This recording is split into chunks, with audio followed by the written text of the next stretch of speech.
नमस्कार, आपल्या चॅनलवर तुमचे स्वागत आहे। आज आपण बनवणार आहोत टमाटा शेवभाजी। त्यासाठी लागणारे साहित्य: शेव, लिंब, कांदे, टमाटे, हिरवी मिरची, कोथिंबीर, आलं लसूण। त्यासाठी लागणारे मसाले: कसुरी मेथी, खडा मसाला, चाट मसाला, हळदी पावडर, लाल तिखट, धना पावडर, जिरे, साखर, बेसन पीठ, किचन किंग मसाला, फ्रेश क्रीम, तूप, तेल, चवीनुसार मीठ। जो आपण खडा मसाला घेतला आहे, वेलची, दालचिनी, ते आपण बारीक कुटून घेणार आहोत।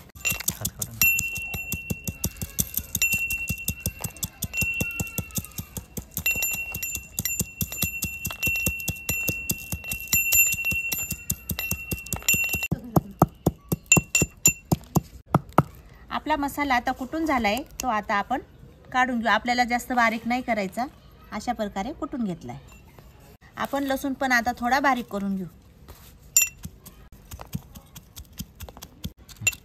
आपला लसूण ठेचून झालाय, तो पण आता आपण काढून घेऊ। अद्रक बारीक करून घेऊ।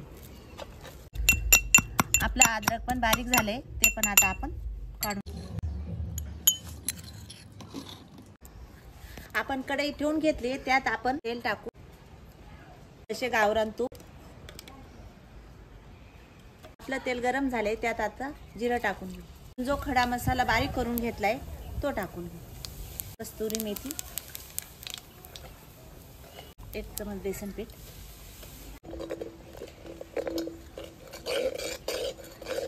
आपण कांदा बारीक कापून घेणार आहोत। जितके आपल्याला शक्य आहे तितका बारीक कापून घेऊ।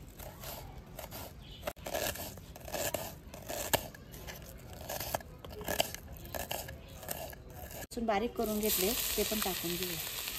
आपण बारीक कापलेला कांदा टाकून घेऊ। टमाटा पण एकदम बारीक कापून घेणार आहोत।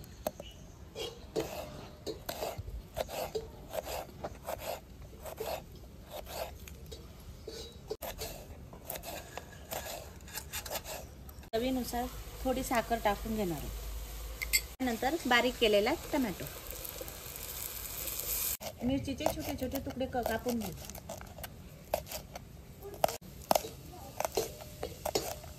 आपण बारीक कट केलेली मिरची टाकून घेऊ। आता त्यात आपण मसाले टाकून घेऊ। लाल तिखट, धना powder, chaat masala, kitchen king मसाला, थोडीशी हळदी पावडर।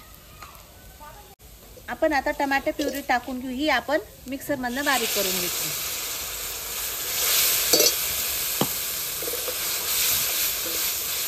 कारण आजकाल बाजारातले टमाटे आंबट नसतात, त्यासाठी आपण अर्धा लिंब पिळून घेणार। थोडेसे पाणी टाकून आपण मसाला चांगल्या प्रकारे शिजून घेणार। कोथिंबीर बारीक कापून घेऊ।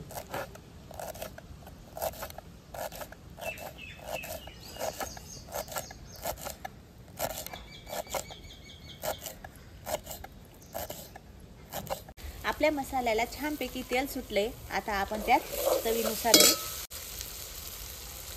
बारीक चिरलेली कोथिंबीर,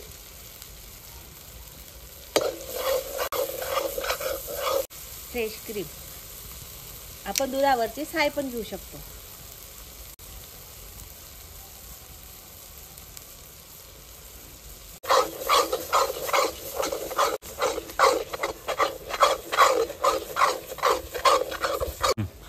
आता पाणी टाकून घेऊ।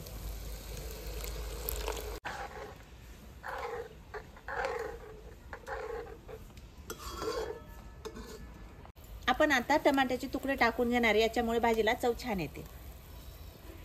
आपण आता शेव टाकून घेणार आहोत। आपल्या घरात जी असेल ती शेव आपण टाकू शकतो।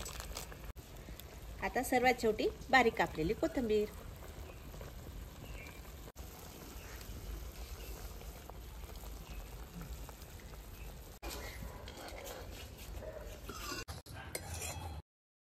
आपली भाजी तयार झाली। आता ती आपण बाउल मध्ये काढून घेणार आहोत।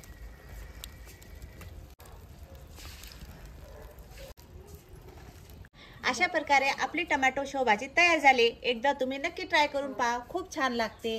तुम्हाला रेसिपी आवडल्यास लाईक करा, शेअर करा, कमेंट करा, फॉलो करा। धन्यवाद।